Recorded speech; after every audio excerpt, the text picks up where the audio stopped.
Girl, uh, anytime I get a happy, excuse me, happy day 51.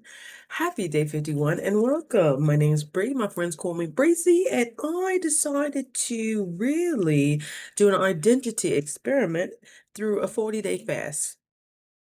Now, I hired a coach, I hired a container. I did it real professional like because I felt the grips of food and binge eating had your girl in a quite a chokehold.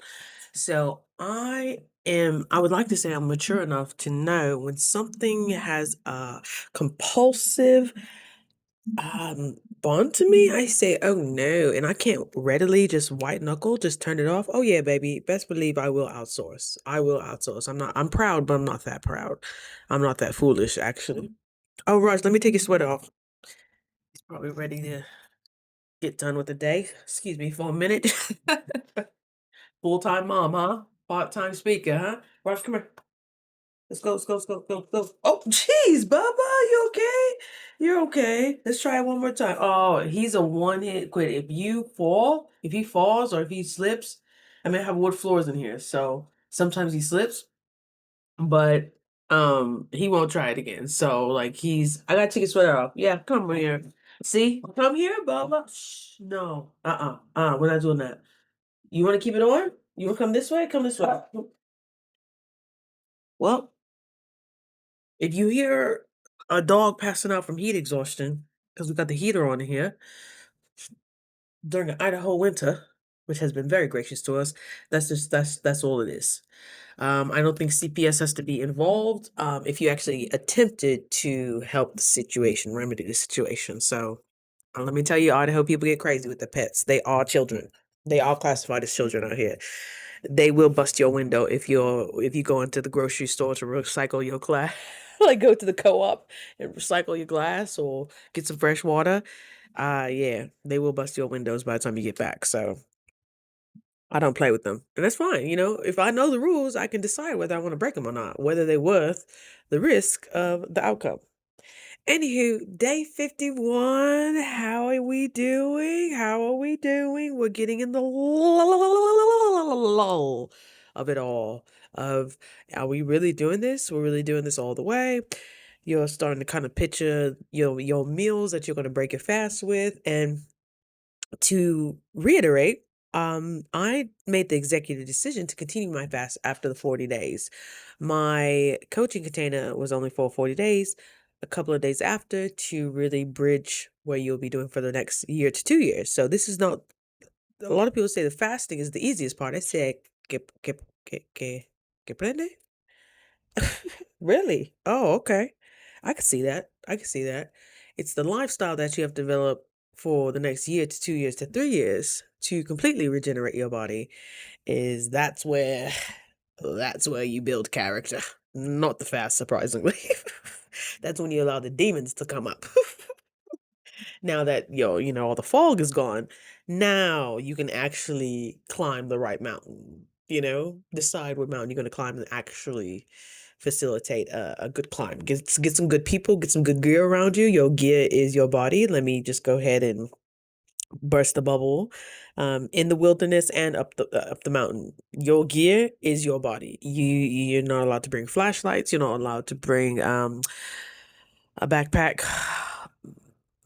No, you gotta go naked, in a sense.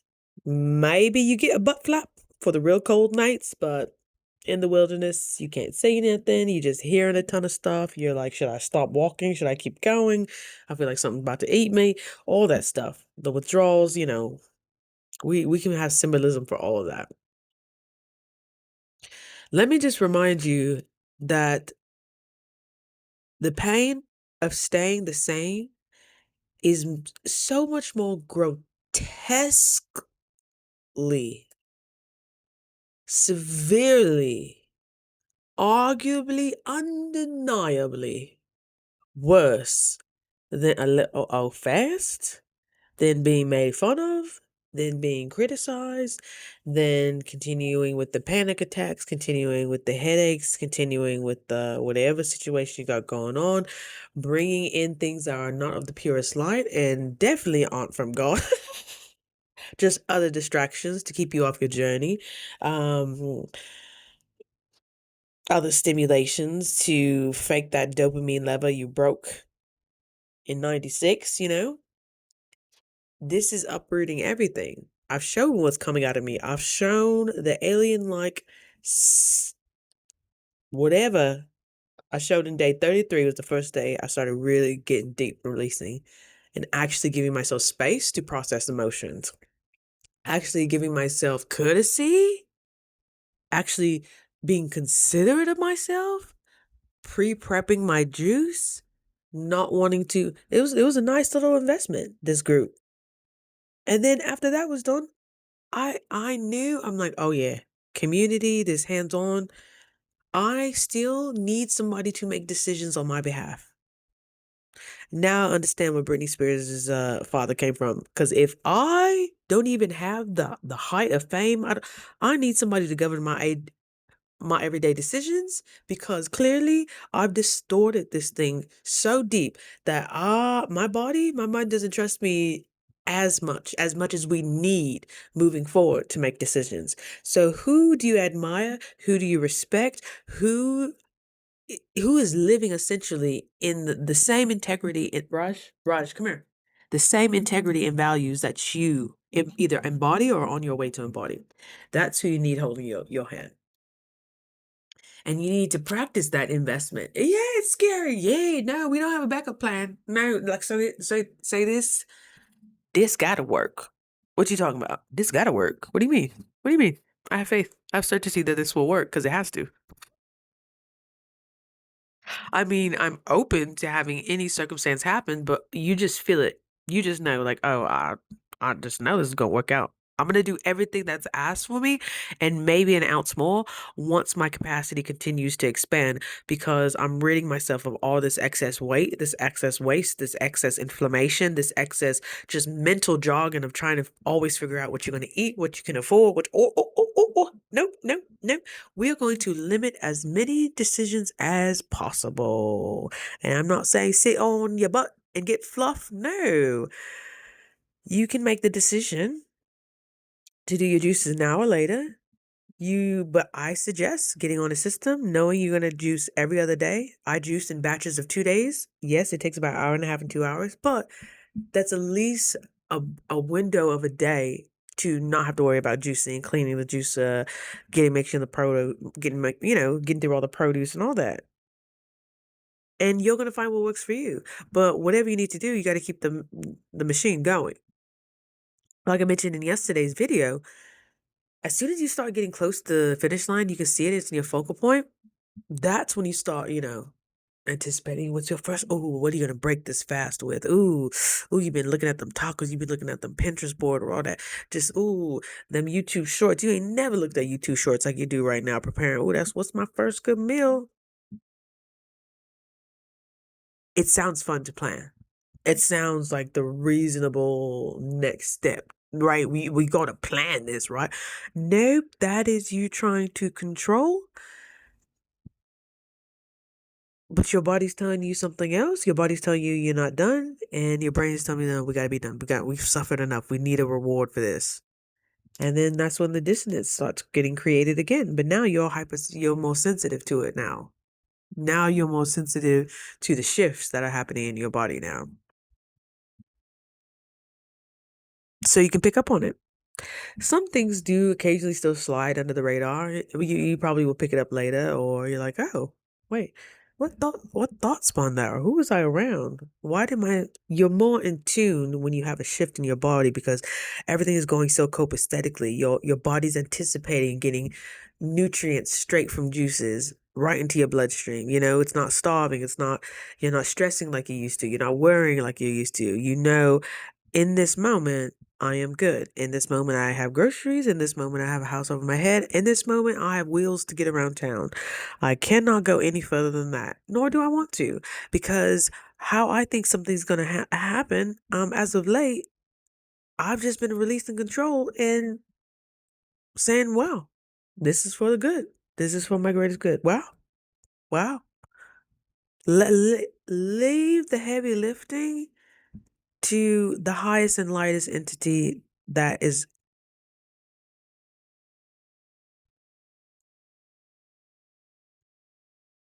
wants to create with you, that wants to help you so bad, that wants to guide you, that wants to speak to you, that wants to love you, that wants to keep their word and protect you, keep their promises. Have you gotten to the point where you are feeling deserving of that, or are you still battling with that? I'll tell you, at day 51, you start saying, like, you know what, this whole receiving thing, not too bad. You mean I don't have to do as much? That's, and you're iffy at first that it could be so simple. And then you put your little baby toe in, and you're like, oh, that was nice. That was nice. That was sweet. I did. You get, and then you actually let yourself get comfortable with the situation. So now people just anticipate your needs. And then there will be a cycle where you get suspicious again, like, oh no, this it can't be this simple. Wait, and then shame starts spiraling in, and it's like, wait, if it was this easy the whole time, was I just not that smart enough to figure this out? Why did nope nope nope? That's going to clamp the connection. All that overthinking you doing. I know it feels good. It's a form of stimulation. You're a retired junkie. You're prone to stimulation. You're prone to emotional waves. I was in a 4 hour Zoom call today, just about different just listening to different uh professionals who mainly focus on overwhelming the body. It's a 3-day course and it's about 4 hours a day. So it's quite the investment. And I was doing it while I was working, of course, and just kept my earbuds in. And a lot of things got just brought up. Like some people were energy healers, some people were doctors, some people specified in neurodivergence, some people specified in ADHD. Like this really just heavy mental stimulated opportunity. Like you start finding your tribe of people who are actually speaking your language and people who are actually um, bringing in the nuggets of information that you have the opportunity to further research or just accept as, wow, okay, this is the next thing that's illuminated for me. I feel like we should study this to understand this more. You get an excitement, you get an unquenching curiosity. That's how you kind of really start recognizing what's the next step for you or what's going to help you or could possibly assist you. And mind you, you are going to resonate with some people's voices and some people, you're not. And that's also a part of a form of healing. There's some people's voices where you're like, oh, yeah, I can hear her talk all the time. That person probably resonates with you. That person probably you've known that person in another realm or whatever. So I took the meat, left the bones. And I was like, oh, connected, got the email information of the people I wanted to connect with, the people I was curious about, and went from there. But my goodness, you guys, there's so many different avenues you can go down because majority of our dark, heavy emotions are based in anger, fear, and sadness. Most of our reactions are based out of that three.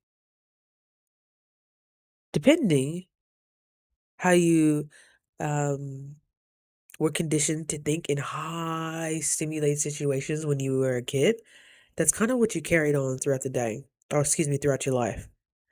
And as we know, when we're constantly in our amygdala, which is the back of the brain, which is where we house our emotions, our fight, flight, freeze, fawn, we can't be in the executive functioning, our frontal lobe, our decision making brain. It's either one or the other. And a simple way you can go from one to the other is obviously journaling, writing. That activates your prefrontal cortex, kind of gets you out of your emotion. That's a way to manually shift it through. Meditation. getting into theta phase, which is the phase where you're slightly woozy, you're slightly about to go to sleep, you're slightly drowsy. But imagine telling that to somebody who's so already in the panic mode, already in their anxious spiral. That stuff does nothing. You're almost bulletproof once you get to a certain level of anxiety. And what we're here to figure out is how do we even prevent getting there? Because sometimes once we're there, the dog is running down the alley. If he comes back, good thing is he chipped? He's chipped. Okay, okay, he because we can't catch him anymore. That's how a flying panic attack goes, and they're very uncomfortable. And my heart goes out to you because that's something you don't want to experience. But thank you for creating situations to where you can experience that so you can actually have compassion for other people going through something similar. And you can hopefully collectively come up with a solution. If not your solution doesn't work, the next person's solution. And that's when we bring in our expertise and traits. And I feel like this is why I've gotten the urge to do this, to talk this through, to have resonance with people who are on their journey, who haven't quite figured it out yet, but are in the process of it and what it looks like. So it's vulnerable, but it's also therapeutic. And life is still life, and I'm still, dating. I'm still hustling. I'm still trying to create and foster the relationships that are meant to be in my life, trying to understand what that is. But it starts with you. Your vessel has to be clear going forward. Your intention clear as you can. What you don't want as clear as you can, so you can focus on what you do want. What really excites you? What are you really looking for? I'm looking forward to traveling and meeting so many new people. I'm like, oh my God. I see just I'm starting to see wealth everywhere. I'm like, look at all these beautiful homes I get to drive by all the time. You mean to tell me only I'm the one struggling? You mean to tell me this is available for like everybody? I don't know where the limitation started. I feel like it was, I honestly, a thought came to me. Like, I feel like I had absorbed a very dark entity from my first ex husband. Because around that timeline is where mentally I just went off the rocker. My body shut down. I put my body into perimenopause at 27. I developed rheumatoid arthritis. I developed cystic acne, the really painful acne where you can't even touch your face. I had to go on a hardcore drug for that just to get it prescribed to me. I had to take a pregnancy test to make sure, yeah, we don't want to F up your fetus because this is some real potent stuff. Well, God, by golly, what is it doing to the rest of my organs if it has the potential to terminate a pregnancy? My gosh. But, you know, I was so drugged up, so just estrogen, progesterone pumped in me. And you get to that point at the end of the road, and if you can relate to this, where people are just like, well, we'll try to make you as comfortable as possible, but this is what you're going to be living with. Discúlpeme. ¿Cómo? Huh? Oh, okay. What did you say? Oh, okay. Well, I've seen every member of my family struggle with a disease or ailment or definitely mental struggles that were either medicated or undiagnosed. Both can be quite dangerous in the right hands, in the right environment. Have a longing to understand yourself. Have a, just assume, just assume, just be curious. Like, I wonder what my blind spots are. It's going to be nostalgia for you. It's going to be a whole new adventure. Oh, yeah, I do that because of that. Oh, yeah. Oh my God, I was blaming myself because, and as you really enrich yourself with how to communicate, how to keep calm, how to keep level-headed, you're building this muscle, you're going to start being a resource for other people because now you can start recognizing what's yours to carry and what's everybody else's and what's God's to carry. That freedom alone, that clarity of knowing what's mine, what's the world's, and what's God. Oh, okay, now we can cook. Now we can cook because your job starts to get more clear, and you stop putting your energy in other people's job. That's not your job. That's not your job. Your job is to be a light. I know I even hesitated with how I was gonna say. I'm like, how am I gonna say this? But we got all types of people in my audience, in my and my imaginary audience. And I don't want that type of wording to turn you off or shut your ears off. Well, I think people are getting more familiar with certain terminology, but it's also up to me as a communicator to be able to communicate my message without distraction. And of course, I'm going to get better. I've never done anything like this. This is day 51, 50, 51. I'm so focused on making sure I get enough quarts of juice in me that I'm like, okay, everything else, God, you're gonna just have to flow through me, and hopefully my neurospicy brain doesn't get in the way, and the message can just come through, or the feeling can come through, or the essence can come through, or maybe just hearing one thing can get you curious enough to do be self-led. My job is to just show up right here. So simple when you just do it like that. Show up right here, hit publish. Put a little stats, put a couple symptoms of my day, and put it out there and walk away. That's my job. It don't get no easier. It's like talking to a friend. It don't get no easier. This is wonderful. Thank you. And who knows what comes of this? If it's nothing, if it's something, only you determine that. Now I can tell you my conversational skills. This is a front row seat. I've got the grace of not having an audience to have that pressure or to one woman, she was talking about how people with ADHD, neurospicy people, we just catastrophize everything. We blow up decisions so much that they are just so heavy to carry that we just make everything, we like to charge it with voltage when nobody's asked us to do that. We've just taught ourselves to do that. It's that hit we need. And sometimes you need the reminder, like, once you have the awareness, you can choose not to do that if that doesn't feel good for you anymore. Oh, but my body already, your body is so accustomed to bracing for impact, especially, I forgot the term she used, but I gotta watch the rerun. You're like, you gonna watch another 4 hours? Yeah, because I be wanting stuff to soak, because I'm analyzing as I'm listening. I'm also working on that. I'm like, okay, let your brain take a rest for a second and actually absorb what these people are talking about.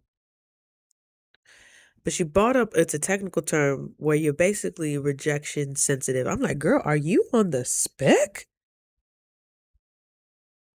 Is you on the specky? Girl, the way they talking about the spectrum, you sound like you got a RSVP. Are you autistic? Get a trained professional to answer these questions, but they do pop up like, I do that. Naturally. Nobody has to tell me I do that. Whether it's reactive or conditioned, I do that. Interesting.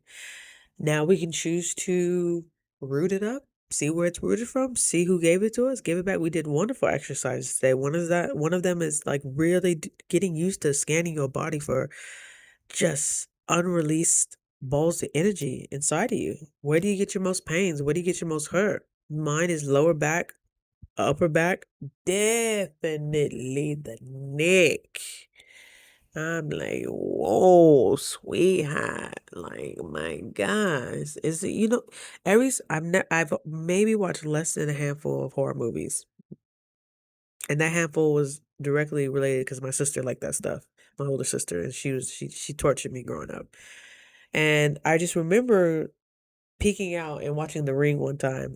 Or was it The Ring where they have the demon like that's sitting on their neck and that's why they have neck problems? I'm like, Lord, please, I'm not trying to.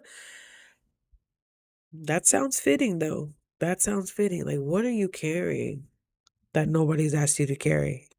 Who are you protecting by not saying anything? And that can mean even speaking against a parent or speaking against a sibling or speaking against an uncle or cousin. We think all these things, horrible things are coming out on the media around this time. Most of us have had exposure to it in our own families. So why is everybody so acting so shocked?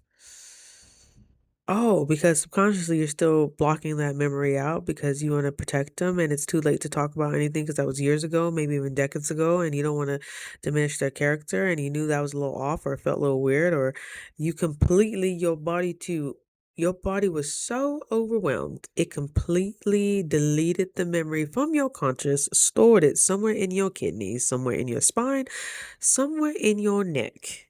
And you just don't know why you just have all these neck problems. Detoxing is not only physical and biological, it is quite emotional and quite spiritual. Buckle up, but no. KNOW, but no, you are you are so much stronger than you give yourself credit for. And I know it's easy to forget that with everything going on. Babe, you're constantly in survival. Of course, your vision is so pinholed and you got all this essence of goodness around you. I don't blame you, but now that you have the awareness, now we can work with something. Now we can choose to actually move forward. How you choose to move forward is going to look different for everybody. Some people it's a diagnosis. Some people it's getting out of a horrible situation. Some people it's planning to get out of the horrible situation, giving yourself a timeline and structure. Some people it's just getting a new job. Some people it's just a new living arrangement where you can actually take a salt bath. I really like taking baths in the current setup I have, and I had two bathtubs at my old house. And now I have one that I'm just like, it's gonna get only to like my nipple. What's the point? I like to submerge. So now I'm like, okay, well, I gotta look at a Russian bathhouse or something like that. I need to submerge in some salt water. My body has been telling me that for a couple of days, and it's a phenomenal way to get grounded and feel cleansed and cleanse your energy. I was like, I need any opportunity to take a bath. I would always take a bath. I love taking a bath. I'm like, girl, why don't you focus the whole home you want to manifest around a deep bubble bath, preferably a cold plunge outside on the patio. That would be great. You know, in your dream home, you will have to have multiple bathtubs. And you know, in your dream home, you have to have, what's called a drive, like a proper driveway, like a roundabout driveway. I love those. You ain't gotta know the whole picture. You can start getting little breadcrumbs around that. But ooh, know how that bathtub is gonna look. You should know if it's gonna be marble, it's gonna be rock, it's gonna be cement, or is it gonna be in ground, it's gonna be above ground. That's something you can focus on. You don't have to know the whole picture. In my mind, I'm like, oh, I have to know how the front entrance looks, how the doors look. Like I know I want a double door. Okay. When you allow your mind to be like, yeah, anything else is just whipped cream on top. But I really would love this. Ooh, wouldn't that sound good? Oh, I can see it like that. Everything else will fall around it. I'm truly understanding that you don't have to know everything, but you can focus on a couple of key things and focus on them and then let everything else fall through. But we got to start giving ourselves a little structure and give our processing brain a job to do. Wouldn't it be nice if I just had this? Oh, wouldn't it be nice if we only focused on the good coming in? Wouldn't it be nice if we just focused on how beautiful this day is? Wouldn't it be give your brain orders to focus? This is the time. This is the time to get that programming going. I have to do a lot more better at going to sleep in silence. I've been practicing. I did it 2 nights this week. Most of them off of just pure exhaustion. But if you can recall, I used to have really bad night terrors as a kid. So I typically, my grandmother would always have like the TV on to help with me. Um, and we were in South Central LA. It was 4 women in one house. It was my mom, my older sister who shared a room, and then me and my grandmother who shared a room. And we've had our house broken into many times. We've had our car stolen out of our driveway. So I never felt safe in the darkness. My sister used to pop out and scare me at night because we had this long hallway we had to go through to get to the bedrooms.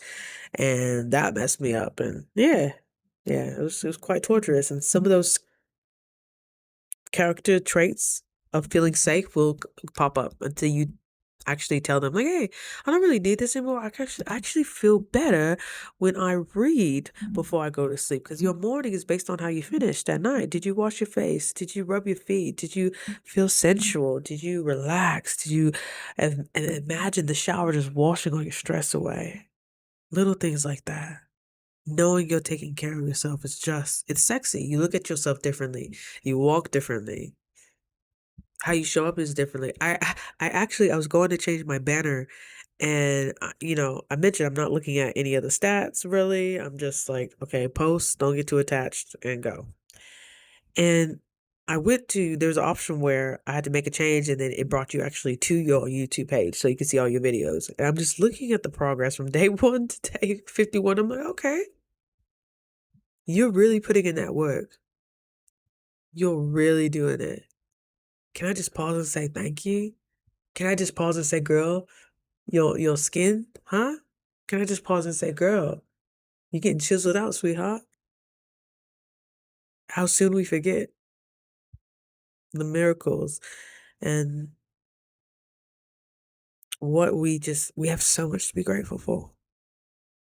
And that is one of my biggest focuses in the season. Be so grateful of what you have right now. Be so grateful that you get to spread out to an extent because Raj sleeps in the bed with me and we both like our space and we both run hot. So we need space. And be so grateful that all you have to really focus on is you and the dog. Be so grateful that you have the silence should you choose to need it. Yes, you're working 10 hours a day on average, 8 to 10 hours a day. Thank you that you have the body to show up and do that. Even while fasting, you were able to show up. How wonderful. How brilliant you are. And it's safe to share that brilliance and that genius. And we're not just talking about IQ, we're talking about experience and wisdom. It's okay to share your brilliance. It's safe to do so. It's actually invited to do so. I just want to remind you of that. And I want to tell you that I love you so much. And I'm here with you. Whatever transition you're going through, I know it gets dark sometimes or it gets boring and it gets lonely, but it's all good. This is good. That's why I just remind myself, this is good. This is good. Incorporating a lot of teachings of Kabbalah. This is good. I can do all things. This is good. Thank you. Keeping that frequency, that's how you become more like God. That's how you purify your vessel. Working on the things that keep you reactive, working on the things that want to keep you negative or distracted. Witness, just be a witness to it. You ain't got to change it today. Hell, it may change all on its own. You just may wake up and not crave that thing anymore. You just may wake up and you. I was about to say you got a bounty on your head. No, not like that. You got a bounty waiting for you, you know? Be receptive for the miracles because you know magic happens every day. Just don't forget that. And don't forget that I love you and I'm proud of you. Whatever you're going through, Breezy, I'm so proud of you. Don't forget to shout yourself out because it's you that's paving the path, building the runway for the higher you to just go ahead and land and take over and talk to her. That's one thing I really want to get really good at. Connecting with the person who's already done this or who's already seen this. And if I know her, she's just looking at me like, you sure you want me to come? Hmm? Do you want, oh, well, you gotta get out of the throne if you want me to sit there. And I'm like, who you talking to? You know? Like this inner rebel when you don't have to be. You ain't always gonna have confrontation, be. Sometimes it's just that used to amuse you. Confrontation used to amuse me because who's gonna expect that from a person who's always positive and always has energy? You ain't gotta push people. You gotta push people's buttons for your entertainment, and that includes you. All right? I love you so much. I hope you have a great night. Imma see y'all tomorrow, okay? All right.